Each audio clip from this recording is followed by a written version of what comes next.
Viewers আসসালামু আলাইকুম। আপনারা দেখতে পাচ্ছেন স্ক্রিনে ২ টা বাক্য আমি যাই, সে যায়। তো এই ২ টা বাক্যকে আমরা এখন বুঝে ইংরেজিতে করব। এই ২ টা বাক্যই কিন্তু প্রেজেন্ট ইনডিফিনিট টেন্সে রয়েছে। তো আমাদেরকে সে অনুযায়ী করতে হবে। প্রেজেন্ট ইনডিফিনিট টেন্সের স্ট্রাকচার হলো গিয়ে প্রথমে সাবজেক্ট, তারপরে ভার্ব, দেন অবজেক্ট। আমাদেরকে সাবজেক্টটা লিখে নিতে হবে। সাবজেক্ট হচ্ছে গিয়ে বাক্যে যার সম্বন্ধে কোনো কিছু বলা হয়। আমি যাই, সেজন্য আই নিতে হবে, আই গো। বাক্যটা কিন্তু এখানেই শেষ। আই গো, আমি যাই।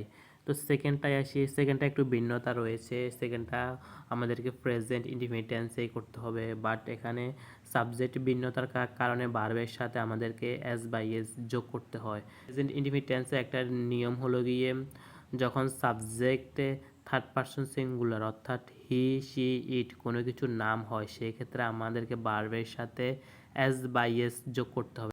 সে যায় এ বাক্যে সাবজেক্ট হচ্ছে গিয়ে হি।